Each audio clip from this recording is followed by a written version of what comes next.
चूंकि नई बात नहीं है, ये पाम संडे को, ये खजूर रविवार को हम बार बार हर वर्ष मनाते हैं और इसीलिए ये नई बात नहीं है, बार बार वही है।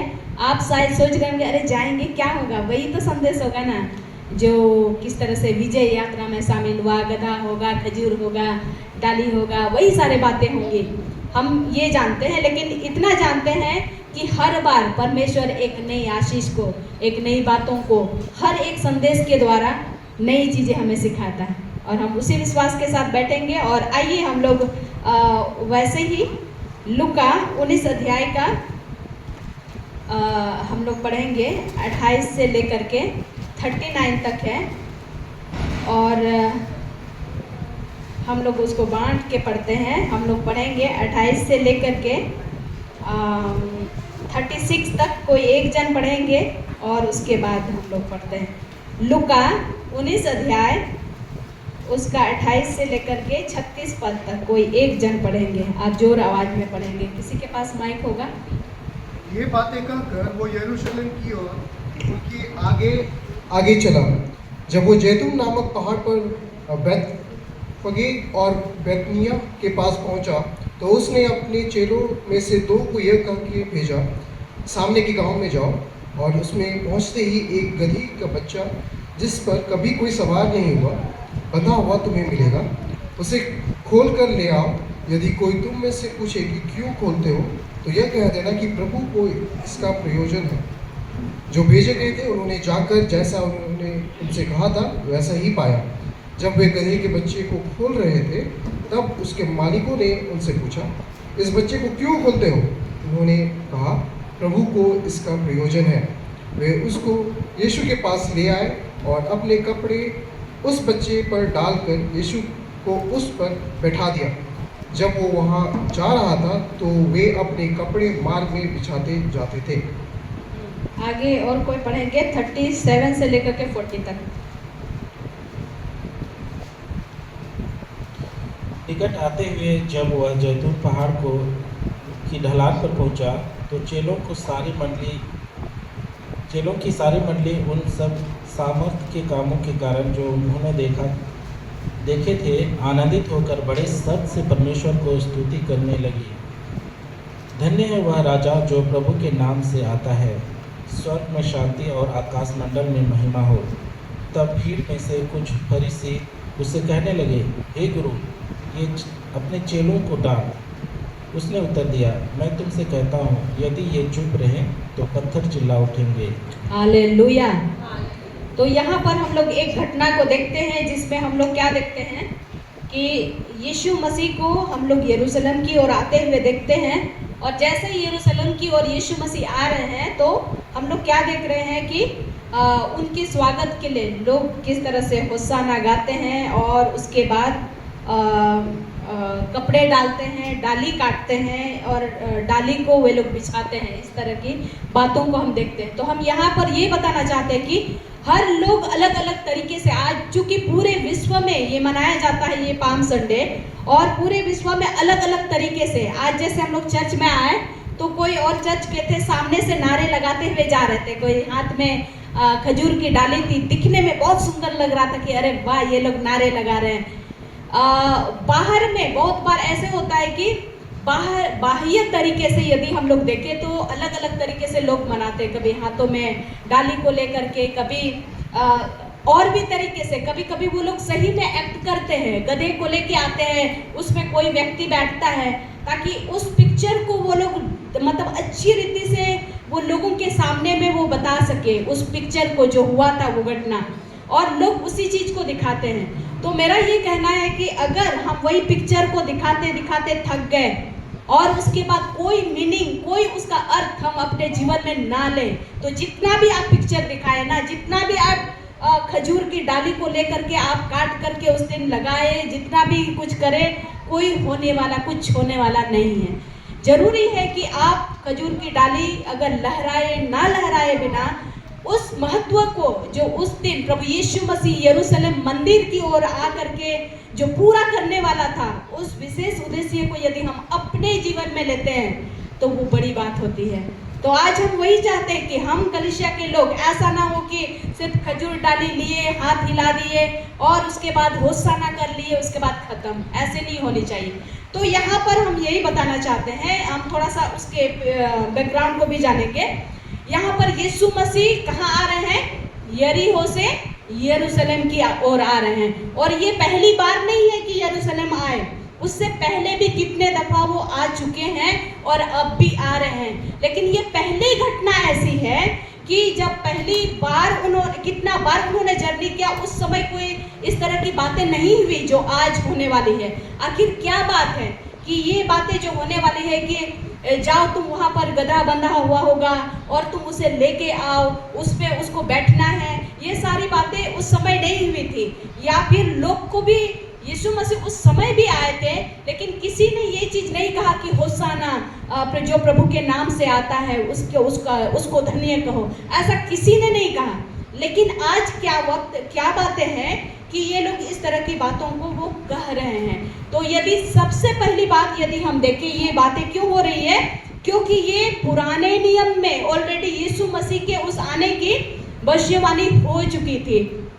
और इसीलिए इस भविष्यवाणी को पूरा करने के लिए, क्योंकि लिखा हुआ है कि यीशु मसीह क्यों आया? वो उन सारी मतलब जो लॉ था, जो पुराने नियम थे, उन सारे पुराने नियम को पूरा करने, यानी कि अब वो नियम नहीं रह गया। जितने लोग यीशु मसीह में विश्वास करते हैं उसमें वो सारे नियम समाहित है, उसके अंदर में है। आप यीशु मसीह के पीछे चलने लगे तो उसका मतलब वही है कि आप सारे नियम को फॉलो कर रहे हैं। और इस तरह से यीशु मसीह के विषय में हम लोग क्या देखते हैं कि पहले ही ये चर्चा हो चुकी थी पुराने नियम में, और उन सारी बातों को पूरा करने के लिए यीशु मसीह आए। तो हम लोग क्या देखते हैं, अगर हम लोग यदि पुराना नियम में देखेंगे तो हम लोग यदि उत्पत्ति से देखेंगे उसका, तो हम लोग इस बातों को देख सकते हैं। उत्पत्ति 49, उत्पत्ति जेनेसिस उसका 49 और उसका 10 to 11, यदि किसी को मिलता है तो आप पढ़ सकते हैं। जेनेसिस 49 उसका 10 और 11, 10 और 11।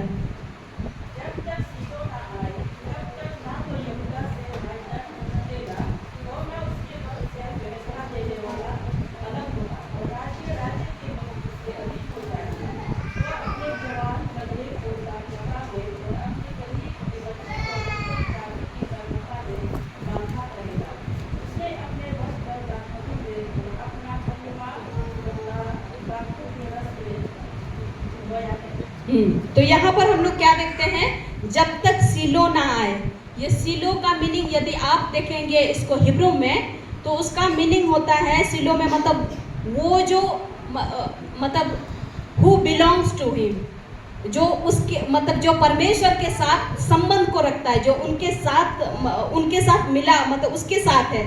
तो जब तक सीलो ना आए, मतलब वो जो परमेश्वर यीशु मसीह जो उसके योग्य है, वो जब तक ना आए, तो क्या लिखा हुआ है, तब तक ना तो यहूदा के राजतंत्र छूटेंगे और ना उसके वंश से व्यवस्था देने वाला अलग होगा, और राज्य के लोग उसके अधीन हो जाएंगे। मतलब वो यीशु मसीह, वो whom belongs to मतलब हिम, वो जब तक वहाँ पर नहीं आएगा तब तक क्या होगा, तब तक राज्य के लोग और व्यवस्था देने वाला अलग नहीं होगा, और राज्य के लोग उसके अधीन हो जाएंगे।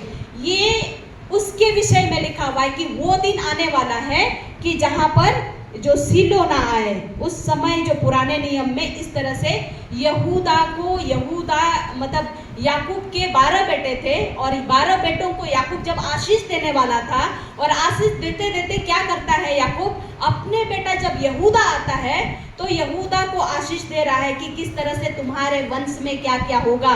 और यही है कि यहूदा के वंश में से वो यीशु मसीह आने वाला था। तो ये यहाँ पर हम लोग पुराना नियम में क्या देखते हैं कि जब तक सीलो ना आए, मतलब उस समय तक तुम्हारी राजतंत्र जो है, जो तुम्हारी जो भलाई है, तब तक तुम लोग नहीं देखोगे। वो भलाई तब आएगा जब तुम में से वो सीलो आएगा। और उसके बाद 11 में क्या है, वो अपने जवान गधे को दागलता में और अपनी गधी के बच्चे को उत्तम जाति के दागलता में बंधा करेगा। उसने अपने वस्त्र दाखमधु में और अपना पहरावा दाखों के रस में धोया है।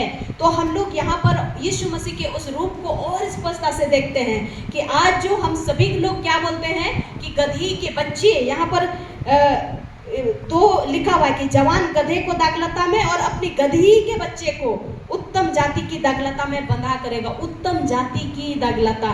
और यीशु मसीह क्या बोलता, मैं दागलता हूँ और उसके बाद तुम क्या हो, डाली हो। आगे यदि देखेंगे पहरावा, जो अपना पहरावा दाखों के रस में, दाखों के रस में जो लिखा हुआ है, यदि आप वहां पर देखेंगे उसका मतलब ये ब्लड जो यीशु लहू से जो धोया हुआ है, उस तरह से हम यीशु मसीह की ओर इंगित होते हुए देखते हैं कि यीशु मसीह की चर्चा पुराने नियम में शुरू से ही हुई है।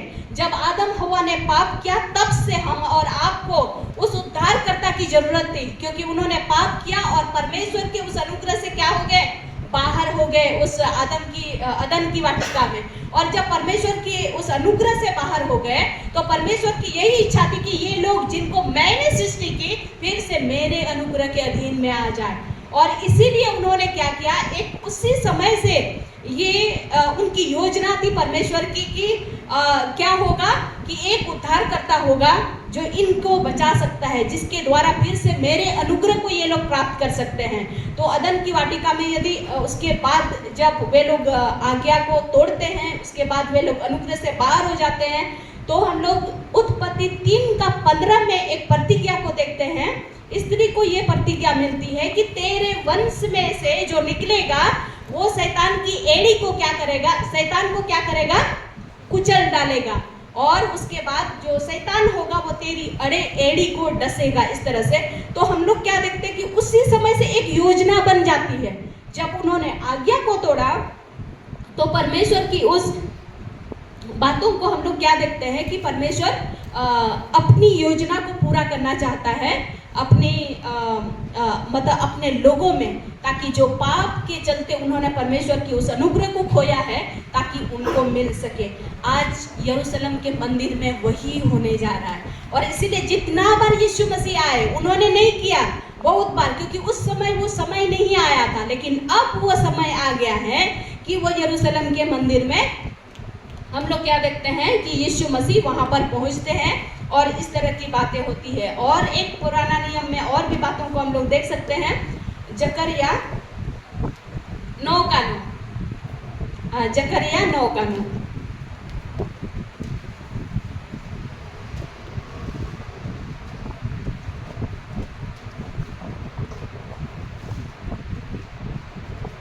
जकरिया आपको मिलेगा उधर पीछे, मतलब मती मलाकी उधर नजदीक में।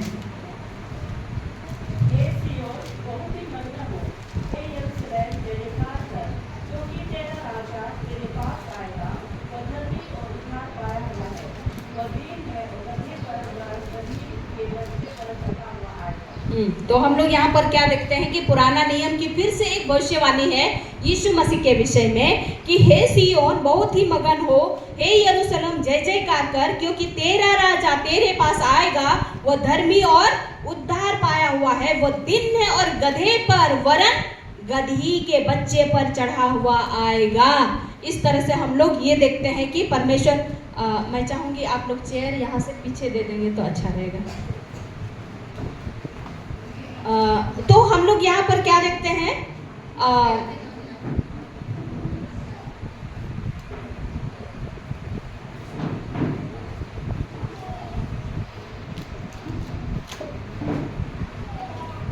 ठीक है, तो हम लोग यहाँ पर क्या देख रहे हैं, पुराने नियम में उन सारी बातों की चर्चाओं को देखते हैं कि गधे पर वरन गधी के बच्चे पर चढ़ा हुआ। तो ये सेम चीज होता है जो पुराने नियम में उस समय बहुत ही समय पहले, मतलब ये पहले यीशु मसीह के आने से कितना दिन पहले इन बातों की चर्चा हुई है। यही चीज को पूरा करने के लिए हम लोग देखते हैं कि यीशु मसीह को इस संसार में आना पड़ा। और यही चीज वे लोग जानते थे कि जब उन्होंने परमेश्वर के अनुग्रह से जब दूर होते गए परमेश्वर के लोग, आदम हवा उनका बेटा, उसके बाद हम लोग देखते हैं अब्राहम बुलाया गया, उसके बाद हम लोग देखते हैं इसहाक याकूब ये बुलाया गया, उसके बाद हम लोग देखते हैं ये सारे लोग इजरायली, याकूब से इजरायली पैदा होते हैं और वे मिस्र की गुलामी में चले जाते हैं और इतने ज्यादा मुश्किलों में होते हैं। उनको अब याद होता है कि आखिर जो प्रतिज्ञा हुई है सबसे पहले कि तेरा मसीहा आने वाला है, जो उद्धार देगा, वो बचाएगा, वो आने वाला है। कब आएगा? लेकिन आज वो पूरा होने वाली है। जैसे ही उन्होंने मंदिर में ये सुना कि गधी पर बैठा हुआ कोई आ रहा है, तब उनको लगा कि अरे ये तो हम लोग ने पढ़ा था कि गधी पर जो बैठ के आने वाला है वो कौन है? हमारा मसीहा है, हमारा बचाने वाला है। और इसीलिए उसके अंदर से एक तरह की आवाज आती है। और क्या हम लोग देख रहे थे लुका में? हम लोग क्या देख रहे थे? वे लोग क्या करने लगे? हाँ, 38 पद में इस तरह से, धन्य है वो राजा जो प्रभु के नाम से आता है। और यदि हम लोग फिर यूहन्ना में यदि पढ़ेंगे, यूहन्ना उसका 12 अध्याय में, यूहन्ना 12 अध्याय उसका 13 पद में, तो किस तरह से लिखा हुआ है? इसीलिए उन्होंने खजूर की डालियां ली और उसे भेंट करने को निकले और पुकारने लगे, होसाना, धन्य इस्राएल का राजा जो प्रभु के नाम से आता है। हालेलुया। ये क्यों पुकारने लगे? हर एक लोगों के अंदर में अब वो परेशानी बढ़ गई है, वे थक चुके हैं, वे परेशान हैं और वे अब जान रहे हैं कि जो गदही पर बैठ के आने वाला है, जो पुराने नियम की बातें हमें व्यवस्था में सिखाती है कि वो हमें क्या करेगा? बचाएगा। अब वो लोग को नहीं पता कि किस तरह से बचाएगा। उनको लगता था कि जिस तरह से राजा हमारी सुरक्षा करते हैं, वो सांसारिक तरीके से सोच रहे थे, लेकिन ये बातें उनको ये नहीं पता थी कि उनको अनंत जीवन के लिए रास्ता खोल दे रहा है। जो अब वे पाप के बंधन में पड़े हैं, शैतान के वश में पड़े हैं, उनसे वो छुड़ाने के लिए आ रहा है। इस बात का उनको उतना गहराई नहीं पता था। और इसीलिए वे अपनी, जैसे हम लोग राजा की चुनाव करते हैं और मतलब अपने मुख्यमंत्री के लिए चुनाव करते हैं और जैसे जीतते हैं तो जिंदाबाद जिंदाबाद करते हैं ना, मतलब उसकी प्रशंसा करते हैं। ये जब पता चला कि ये जो गधी पर सवार होके आने वाला है, ये हमें बचाने वाला है, और इसीलिए वे लोग होसाना करके करने लगे। एक्चुअली होसाना आज हम बहुत बार करते हैं। होसाना अभी हम लोग स्तुति के वर्ड के रूप में हम लोग होसाना यूज करते हैं, लेकिन ये हिब्रू वर्ड है वो होशियाना, होशिया और ना, ये हिब्रू वर्ड से निकला है और इसका मीनिंग होता है सेव नाउ, अभी बचा, हमें अभी बचा। वे लोग इतने तंग आ चुके थे, वे लोग अंदर से पुकार थे, होशाना, हमें अभी बचा, अभी हमें बचा, ये चीजें बोल रहे थे।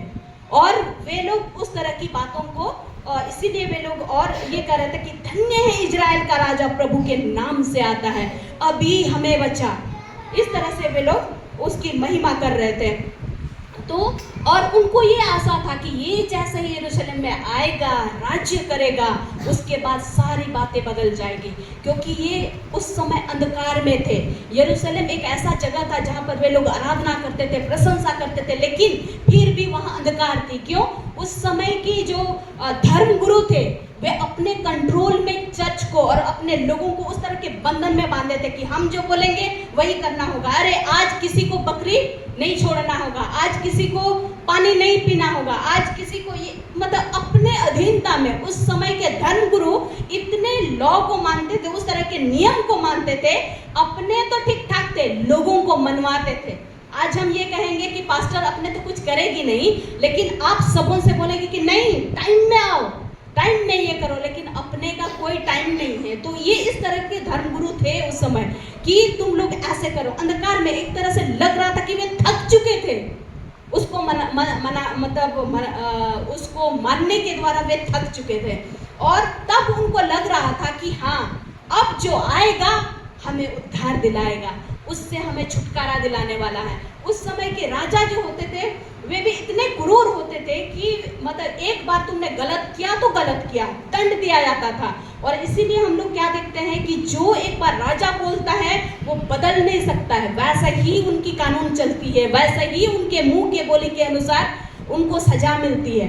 तो इन बातों से जब वे थके हुए थे और लग रहा था कि अब गदही पर सवार होकर के जो व्यवस्था में लिखा हुआ है उसका मतलब यही होने वाला है, यही हमारा उद्धार करता है। हालेलुया। और सबसे बड़ी बात तो ये फसह के पर्व हर साल मनाते थे ये लोग, और ये फसह के पर्व के समय की बात है, मतलब फसह का पर्व मनाना है और उसके बाद ये यहाँ पर आते हैं। और जैसे ही यीशु मसीह क्या होता है, यदि हम लोग यूहन्ना में देखेंगे तो हम लोग क्या देख रहे हैं उसको, जब यरूशलेम में आ रहे हैं तो एक जर्नी है उसका, यीशु मसीह का, वो उस जर्नी में लास्ट जर्नी की ओर आ रहे हैं। और इसीलिए बहुत लोग क्या करते हैं, उस जर्नी के विषय में वे लोग बताते हैं कि किस तरह से हम लोग जैसे कल से शुरू करेंगे, मंडे से, मंडे को क्या हुआ, उसके बाद विजय प्रवेश हुआ, मंदिर में प्रवेश करते हैं, उसके बाद और सारी चीज़ें कि यीशु की मृत्यु हुई, जिस दिन वो पकड़वाया गया, हम लोग हर चीज़ को कल से करते हैं। तो ये यरूशलेम में प्रवेश करना उनका पहला दिन था। उसके बाद कंटिन्यूअसली उनको वो 7 दिन की क्रिया में होता है और 8वां दिन किस तरह से यीशु मसीह जी उठता है, हम लोग उस तरह की चीज़ों को देखते हैं। तो यहाँ हम लोग क्या देख रहे हैं, मतलब वो उस जगह पर आता है जहाँ पर बेथानिया, जहाँ पर लाजर की मृत्यु हुई है, और मर्था और मरियम ने उसको संदेशा दिया है कि मेरा भाई का मृत्यु हुआ है, आपको आना है। और उसके बाद वहाँ पर आया था यीशु मसीह और चंगा भी किया था, और उसके बाद मतलब उसको जीवित भी किया था। अब क्या हुआ है वहाँ पर, हम लोग क्या देख रहे हैं कि अब फिर से वहीं पर आया हुआ है यीशु मसीह। तो लोग फसह के पर्व के चलते क्या सोच रहे हैं, इस बार के फसह के पर्व में ये चर्चाएं खूब चली कि यीशु मसीह आया और लाजर जो बेथानिया का लाजर है उसने उसको 4 दिन के मृत्यु में से जिलाया है। इस बात को सुन करके लोग आए थे। यदि हम लोग देखेंगे यूहन्ना उसका 11 अध्याय उसका 9 और 10 पद में इस तरह से लिखा हुआ है। यूहन्ना 11 अध्याय 9 और 10 पद में क्या लिखा हुआ है, जब यहूदियों की बड़ी भीड़ जान गई कि वो वहाँ है तो वे ना केवल यीशु के कारण आए परंतु इसीलिए भी लाजर को देखे जिसे उसे मरे हुए में से जिलाया था। तब प्रधान याजकों ने लाजर को भी मार डालने का षड्यंत्र रचा, क्योंकि उसके कारण बहुत से यहूदी चले गए और यीशु पर विश्वास किए। बहुत सारे यहूदी और धर्मगुरु ये चाहते थे कि लोग हमारे पीछे पीछे आए, किसी दूसरे की वे लोग बातों को ना माने। और जब यीशु मसीह उभरने लगा, ऐसा लगा कि ये तो ऐसा है कि बहुत अधिक ये तो परमेश्वर के वचन को सुना रहे हैं, अब लोग हमारे पीछे से छोड़ करके उसके पीछे हो जाएंगे। तो इन सारी बातें थी उनके अंदर में डर। और उस तरह के फसह के पर्व के समय में लोग क्या किए हैं, दूर दूर से आए हैं। क्यों? यरूशलेम तो चूंकि वो लोग पर्व मनाते थे वहाँ पर, और इस बार के पर्व में इतनी भीड़ आई है। क्यों? क्योंकि जस्ट उसके पहले लाजर को उन्होंने जिलाया था। लोग लाजर को देखना चाहते कि सही में व्यक्ति किस तरह से मरा हुआ स्थिति से जिलाया गया है, और उसके बाद यीशु को भी देखना चाहते थे कि कौन व्यक्ति है जिसने जिलाया। तो दोनों को देख कर के वे लोग आए हुए थे इस भीड़ में। और वे लोग जब आते हैं वो भीड़ इतनी बड़ी थी, और उसी समय ये घटना घटती है कि यीशु मसीह को अब पता था कि अब मेरी समय आ गई है, कुछ ही दिन, सिर्फ 7 दिन बचा हुआ है, मुझे उस रास्ते से जाना होगा, उस मतलब इसी रास्ते से होकर के कलवरी क्रूस पर जाना होगा। ये सारी बातें यीशु को पता है। लेकिन यहाँ हम लोग क्या देखते हैं, ये लोगों को अब पता चल गया है कि यीशु को देखने आए थे, लेकिन जैसे ही उस गधा में सवार होते हैं, यीशु मसीह उस पुराने नियम के फुलफिलमेंट के लिए, उसको पूरा करने के लिए गधे में ही सवार करके आते हैं। सिर्फ गधे की माँ में नहीं, चूँकि अच्छी रीति से ये पुराना नियम में लिखा हुआ कि गधी के बच्चे पर। और इसीलिए हम लोग क्या देखते हैं कि वो अच्छी रीति से हर मत्ती, मार्क, लूका, योहन, ये तीनों सुसमाचार में इसका वर्णन है। इसीलिए वर्णन है, ये एक मुख्य घटना है, यीशु मसीह का यरूशलेम में प्रवेश करना, और वहीं से शुरुआत होती है, उसकी मृत्यु की जर्नी शुरू होती है।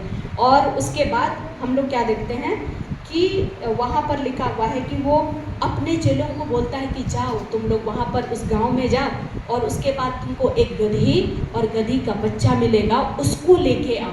और उसके बाद यदि कोई पूछे क्यों खोलते हो तो बता देना मेरे प्रभु को उसका प्रयोजन है।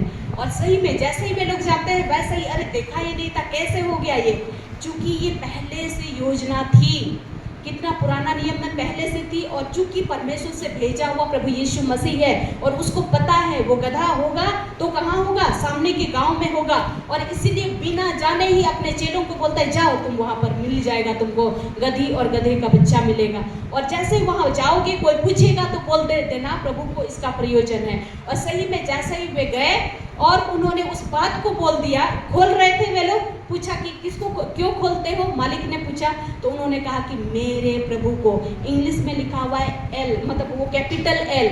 और जहाँ भी आप बाइबल में देखेंगे, इंग्लिश बाइबल में कैपिटल एल, दैट मीन्स वो हमारा परमेश्वर, हमारा यीशु मसीह की ओर दर्शाता है, वो लॉर्ड के, वो मेरे प्रभु को चाहिए। उसने ये कहा मेरे प्रभु को इनका प्रयोजन है। और इसीलिए कुछ नहीं बोला, अच्छा मतलब वो खोल के लेके आए। अजीब बात है, कोई अगर ऑनर है किसी चीज का मेरा यहाँ पर और ऐसे ही कोई आया और लेके चल देगा तो मुश्किल वाली बात है। लेकिन चूंकि ये परमेश्वर की ओर से योजना वाली बात थी और इसीलिए वो ऑनर भी कुछ नहीं बोलता, अच्छा वो प्रभु का है तो लेके जाओ, क्योंकि ये पहले से तय किया हुआ बातें थी। और इसीलिए वो उनको खोल के लेके जाता है, गधी पर बैठता है और उसके गधी के पीठ पर वे लोग कपड़े बिछाते हैं।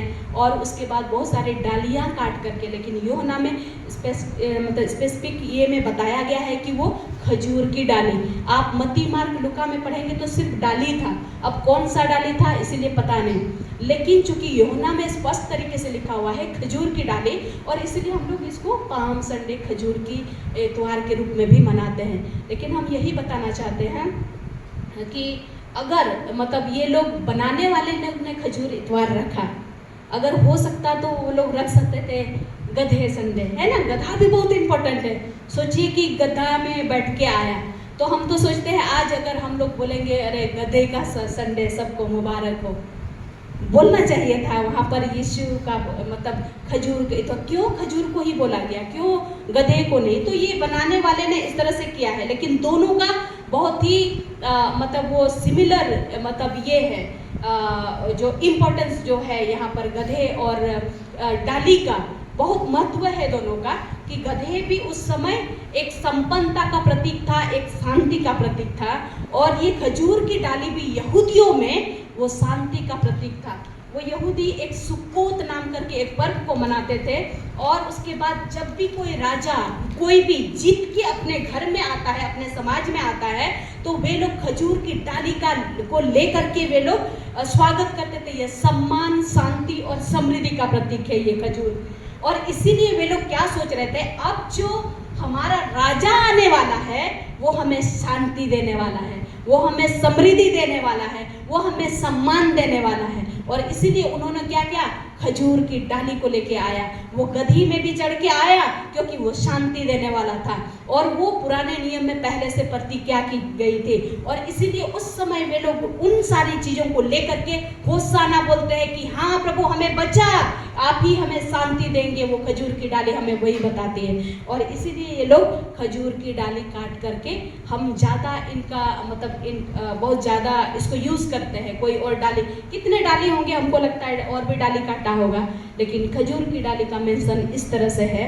और उसके बाद कपड़े भी है, तो कपड़े का संडे भी बोल सकते हैं, क्योंकि कपड़े भी वो लोग बिछा करते थे उस समय। हो सकता है कपड़े का संडे बोलते थे तो हम लोग सब कोई नए नए कपड़े पहन के आते, शायद हमको जहाँ तक लग रहा है। और क्योंकि लोग खजूर का संडे तो खजूर लेके आते हैं, तो हो सकता है हम लोग भी नए कपड़े में आते हैं, नए चीज़ को लेके आते हैं। इस तरह से अलग अलग चीज़ें हैं, जैसे भी लोग मनाते हैं अलग बात है। लेकिन एक ही बात है कि यीशु जब यरूशलेम में प्रवेश करने वाला है, सारी चीज़ें पलटने वाली है। जो पहले से चला आ रहा है, वहाँ जो अंधकार है, वहाँ जो मुश्किलें हैं, जो मतलब लोग अंदर में टूट रहे हैं, उन सारी बातों से अब उभरने वाले हैं। यही आशा उस यरूशलेम मंदिर में होता है। यदि यही चीज़ को हम लोग देखें, जैसे यीशु मसीह के उस मृत्यु की जर्नी का ये पहला दिन है, यदि हम लोग उत्पत्ति के पहला पद में देखेंगे तो क्या है, पहला दिन में क्या होता है, उत्पत्ति के पहले उत्पत्ति पहला अध्याय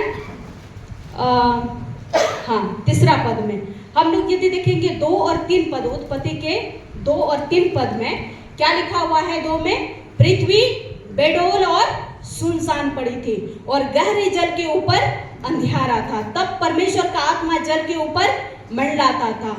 जब परमेश्वर ने कहा उजियाला हो, तो क्या हो गया? उजियाला हो गया। सबसे पहले हम लोग क्या देखते हैं? पृथ्वी बेडौल और सुनसान पड़ी थी, जल के ऊपर अंधियारा था। कौन था वहां पर? परमेश्वर का आत्मा को हम लोग देखते हैं। परमेश्वर है सृष्टिकर्ता और उसके बाद परमेश्वर का आत्मा भी वहां पर मौजूद है। अब हम लोग क्या देखते हैं? तब परमेश्वर ने कहा क्या हो? उजियाला हो। यदि हम लोग यूहन्ना का 8 अध्याय में क्या देखते हैं? यीशु मसीह ने क्या कहा? मैं जगत की ज्योति हूं। हालेलुया। यहाँ पर क्या है? उन्होंने कहा उजियाला हो। ना चांद को बनाया था, ना तारा को बनाया था, फिर भी बोलता है उजियाला हो। क्यों बोला? क्योंकि पिता है, आत्मा है, कौन नहीं था? पुत्र नहीं था। और इसीलिए वहां पर तीनों चूंकि एक साथ है और इसीलिए क्या कहा कि यहाँ पर क्या हो? उजियाला हो। और वहां पर हम तीनों की प्रेजेंस में देखते हैं कि पृथ्वी की सृष्टि हुई। पिता, पुत्र और पवित्र आत्मा की प्रेजेंस में, उसकी उपस्थिति में पृथ्वी की सृष्टि होती है। और शुरू में कैसे था? वो बेडौल था, सुनसान था, अंधियारा था। और वहां पर जब यीशु मसीह यानी कि उजियाला आया तो उसके बाद की सारी सृष्टि में एक नई सृष्टि को हम लोग देख पाते हैं। अब यरूशलेम भी वैसा ही है। वहां अंधकार है, वहां सुनसान पड़ा हुआ है, बेडौल पड़ी हुई है, लोगों का जीवन तहस नहस हो गया है। अब क्या है? जब यीशु मसीह आने वाला है वहां पर, तो क्या होने वाली है? वहां शांति आने वाली है। हालेलुया। वहां छुटकारा आने वाला है, वहां जय आने वाला है। और इसीलिए ये लोग उस तरह की जय को बोलते हैं। तो जिस तरह से हम लोग देखते हैं कि वे लोग उसी चीज को याद करते हैं। संसार में सुनसान जब थी, उत्पत्ति में बेडौल थी, यीशु मसीह की उपस्थिति में किस तरह से सुंदर सृष्टि की हम लोग कल्पना को, मतलब सुंदर सृष्टि को देख पाते हैं। और आज तक वो वर्तमान है या आज तक वो हमारे बीच में है। और इस तरह से हम लोग ये देख पाते हैं कि आज भी उस तरह की जो सुंदर सृष्टि यदि है, तो यीशु मसीह के आने के बाद की जो परिवर्तन है वो सिर्फ उस समय के लिए नहीं, आज भी हमारे लिए है। हालेलुया। तो आज जब उसी चीज को याद करते हैं वो लोग कि जब यीशु मसीह उस उजियाला में था तो किस तरह से सुंदर सृष्टि हुई, वो बेडौलता चली गई। अब वो आज हम उसको बेडौल के रूप में अपने सृष्टि को नहीं देखते, हर जगह देखते हैं, अलग अलग सुंदरता को हम लोग देखते हैं। अब यरूशलेम में भी यही होने वाला है कि यीशु जब आने वाला है तो सुंदरता आने वाली है, अब उद्धार आने वाला है, द्वार खुल रहा है। इन सारी बातों को हम लोग देख पाते हैं। उसके बाद हम लोग क्या देखते हैं? यहाँ पर बहुत सारी चीज़ों को हम लोग सीख सकते हैं कि यीशु मसीह के आने के पीछे उनकी कल्पना क्या थी। जैसे हम लोग जक्कई को जानते हैं। जक्कई के जीवन में जब यीशु मसीह आया, उनके घर में आया, क्या हुआ? जक्कई का जीवन बदल गया। उनके घर में जैसे ही कुछ नहीं किया था, यीशु मसीह आया, उनके साथ भोजन किया और पूरी परिवर्तन। जक्कई के जीवन में जो घूस लेने की बातें थी, जो लोग उसको गलत तरीके से देख रहे थे, वो सारी उनकी इंप्रेशन बदल जाती है। वो अपने आप में अंदर से बदल जाता है। उन्होंने कहा कि यीशु अगर किसी का मैंने इस तरह से धोखे से लिया है तो मैं उसका चौगुना वापस कर दूंगा। जो कुछ भी मैंने किया है, उसके जीवन में परिवर्तन, यानी कि यीशु मसीह जब आता है तो उस समय किस तरह से परिवर्तन होती है। तो आज हमें यही चाहिए कि यीशु मसीह का हम लोग क्या देखते हैं कि तुम्हारा हृदय क्या है? परमेश्वर पिता का मंदिर है। हम लोग पहला कुरिन्थी में देखते हैं कि परमेश्वर पिता क्या बोलता है? तो तुम्हारा हृदय मेरा क्या है? तुम्हारा हृदय पवित्र आत्मा का मंदिर है, परमेश्वर पिता का मंदिर है। आज उस समय यरूशलेम मंदिर में हम लोग देखते हैं कि यीशु मसीह घुसने वाले थे। आज यीशु मसीह कोई मंदिर में घुसने वाला है। हम हर एक के उस मंदिर में नहीं कि वो बनाया हुआ है, वो हर एक के हृदय के मंदिर में आने वाला है। आज मैं नहीं जानती हर एक के मतलब हृदय में आपके अंदर में क्या बेडौलता है, क्या अंधियारा है, किस बातों में आप बंधे हुए हैं। लेकिन हम जानते हैं जहाँ पर यीशु आएगा वहाँ पर सारी अंधियारा, सारी गलत बातें, सारी बेडौलता सुंदरता में बदलने वाले हैं। हालेलुया। आज खास बात वही है कि जब हम इस मतलब पाम संडे को मनाने वाले हैं, होने चाहिए कि पाम संडे के पीछे का जो भेद की बातें हैं, जो परमेश्वर ये चाहता है कि हम हर एक के हृदय में आकर के हमारी दशा को बदलना चाहता है। आज यदि आप चिंताओं में हैं, चिंता से आपको आनंद में बदलने वाला है। आप फिजिकली यदि फिट नहीं है, बीमार है, परमेश्वर आपकी शरीर को चंगाई में बदलने वाला है। आपके घराने में यदि अशांति की कुछ बातें हैं, परमेश्वर वहां पर शांति को लाने वाला है। ये विश्वास के साथ यदि आप आए हैं, खजूर नहीं भी है, कुछ भी नहीं है, लेकिन आप उस यीशु को जो दरवाजा पे खटखटा रहा है, आप उनके लिए खोलेंगे, आपके जीवन में एक नई परिवर्तन आने वाले हैं। हालेलुया। आज परमेश्वर यही परिवर्तन चाहता है। वो नहीं चाहता कि खजूर डाली लाए और जय जयकार करे, कुछ हो गया और उसके बाद चले गए, वही स्थिति में हम हैं। आज वैसे नहीं, परमेश्वर चाहता है कि हम हर एक के हृदय के उस मंदिर में वो प्रवेश करें और परिस्थिति को बदल दे। उस समय के लोगों को वही आशा थी, हम और आप में भी वही आशा होनी चाहिए कि आज यदि हम पाम संडे मना रहे हैं, यीशु अगर वो आ रहा है, मेरे हृदय में आ रहा है, तो हम कैसे स्वागत करें। चाहिए कि हम उसको जय जयकार के साथ, जिस तरह से वे लोग होशाना कर रहे थे अंदर से कि हमें बचा, आज भी आप जब होशाना करेंगे, अंदर से लगने चाहिए कि यीशु जब आप मेरे मंदिर में आने वाले हैं, होशाना मतलब मुझे बचाइए। आपके घर की परिस्थिति आप जानते हैं, आपकी जीवन की परिस्थिति आप जानते हैं, चाहे वो आर्थिक परिस्थिति हो, चाहे वो सामाजिक परिस्थिति हो, आपके उस मन की परिस्थिति हो, आप जहां भी जिस तरह की परिस्थिति में है, सारी चीजों को परमेश्वर बदलने वाला है। क्योंकि सिर्फ एक चीजों के लिए नहीं, परमेश्वर सारी प्रकार की समृद्धि, शांति और सम्मान मतलब वो सम्मान को लेके आने वाला है। आपके जीवन की दशा को आप जानते हैं, बस हम यही जानते हैं, आज वो कहीं और नहीं, आपके हृदय में आना चाह रहा है। वो गधे पे सवार होकर के आना चाह रहा है। गधे में हम दूसरी चीज़ों को और भी सीख सकते हैं कि वो गधा बंधा हुआ था। आजकल पहले तो गधे की बहुत मान थी पुराना नियम में, यहूदी के समय में, जिनके घर जो लोग बहुत धनी होते थे, वे लोग अपने घर में गधे, ढेर सारी गधियाँ होते थे, उसके बाद भेड़ बकरियाँ हुआ करते थे। नहीं लिखा हुआ है हाथी और क्या क्या हुआ करते थे, वही लोग धनी, जी नहीं, गधे जिसके घर में होते थे, मतलब उस समय का अलग ही प्रतीक था उनका। और इस तरह से हम लोग देखते हैं कि पुराने नियम में तो मान्यता थी, लेकिन आज के समय में गधा, हम कितने बार ट्रेन में हम कहीं भी जर्नी करते हैं, गधा चल रहा होता है, कहीं भी कोई वैल्यू नहीं है, ऐसे ही कहीं कहीं पर बोझ ढोने के लिए कभी कभी कोई लोग गधे को यूज करते हैं। और नहीं तो फिर घोड़े का बहुत मान है कि घोड़े में सवार होकर के ये सारी चीज़ों को हम लोग देखते हैं कि घोड़े का बहुत मान है। लेकिन यहाँ पर हम लोग उस गधे को, जिसका कोई यूज नहीं हो रहा था, हम लोग क्या देखते हैं कि हेलो, हाँ, तो हम लोग क्या देख रहे हैं, जिसको मतलब गधे को जिस तरह से लॉ कैटेगरी के रूप में हम लोग देखते हैं कि एकदम नीचे दर्जा के रूप में, लेकिन परमेश्वर को वही पसंद है। जिसको लोग पसंद नहीं करते हैं, परमेश्वर उसी को पसंद करता है। उस गधे को लेकर के आता है, गधे के बच्चे को, और जिसको कोई नहीं यूज़ किया हुआ था, कोई उस पर नहीं चढ़ा था, बिल्कुल फ्रेश गधा था, उसमें वो चढ़ता है। उसके बाद गधे बेचारा बंधा हुआ रहता था, उसको कुछ मतलब उम्मीदें नहीं थी कि कभी कुछ काम का आएगा, लेकिन कपड़ा डाला जा रहा है उसके ऊपर में, और उसके ऊपर में राजाओं का राजा जो सारे लोगों का उद्धार करता है, वो बैठने जा रहा है। कितनी बड़ी सम्मान की बातें हो रही है उस गधा के जीवन में। आज हम नहीं जानते कितने लोग कि उस गधे की तरह बंधे हुए हैं। हो सकता है आपको कोई नहीं पूछता, लेकिन हम ये जानते हैं, जेलों को यीशु ने पूछा, बोला जाओ, वहाँ गधा बंधा हुआ होगा और उसको तुम लेके आओ, और यदि कोई कहे तो बोलना कि मेरे प्रभु को इसका प्रयोजन है। आपको यदि कोई पूछ रहा है कि नहीं पूछ रहा है, आप अपने आप में बहुत डाउन हो गए हैं, आपको लगता है कि मैं कुछ भी नहीं हूँ, दूसरे लोग तो कितने अच्छे हैं, मैं कुछ भी नहीं हूँ, लेकिन मैं बता दूं, परमेश्वर बोलता है मेरे प्रभु को, यीशु मसीह को आपकी जरूरत है। हालेलुया। जहां पर कोई आपको ना चाहता हो, यीशु बोलता है मुझे आपकी जरूरत है।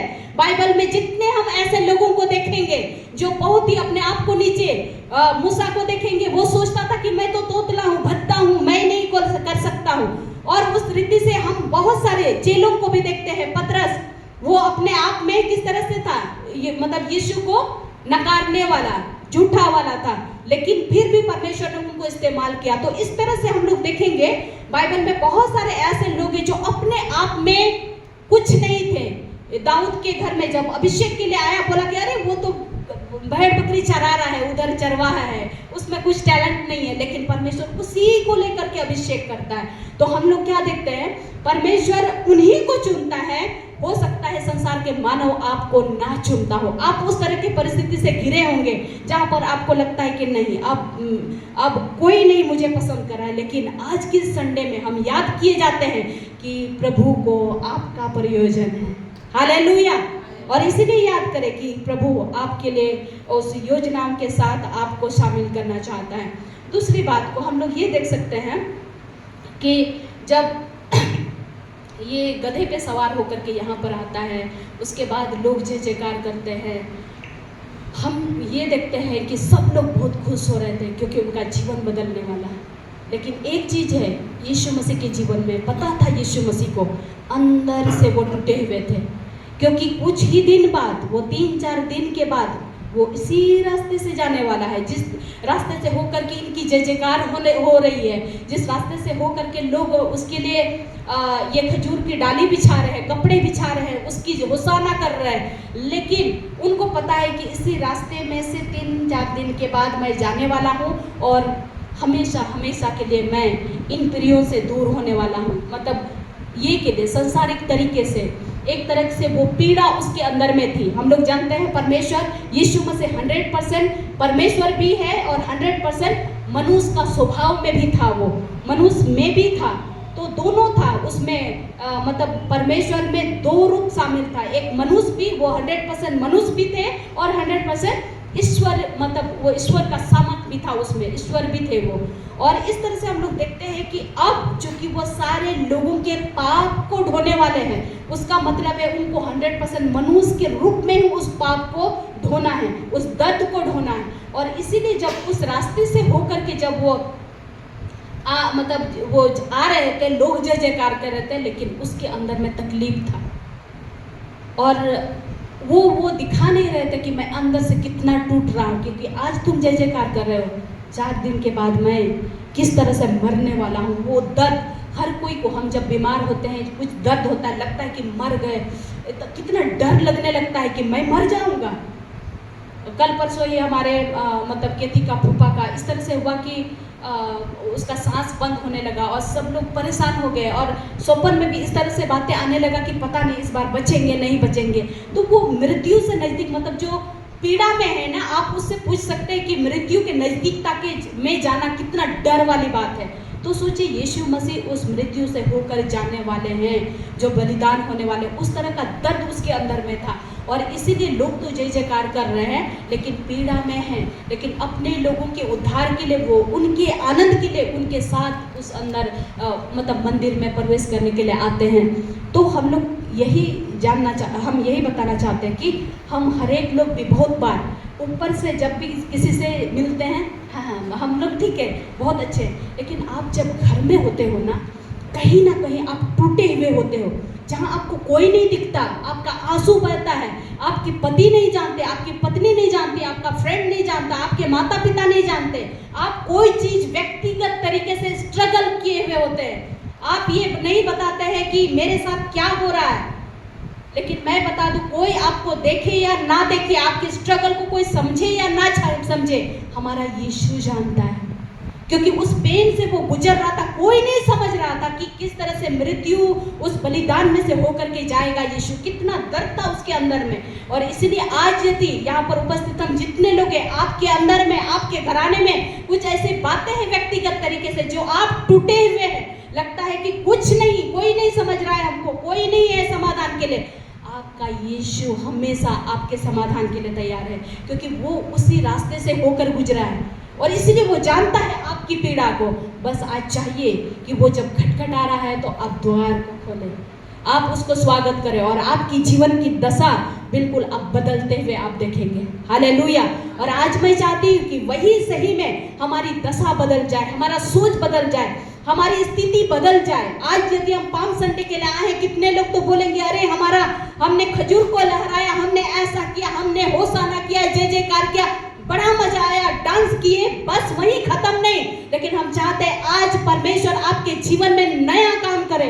आज आपके हृदय में जब आ रहा है, आपकी परिस्थिति बदलनी चाहिए। आप दुखित आए हैं, आप आनंद होके जाए। आप यदि परेशानी में है, बदलनी चाहिए, क्योंकि यीशु आ रहा है। यीशु ऐसा है कि जहां उजियाला हो गया वहां बेडोलता चली गई।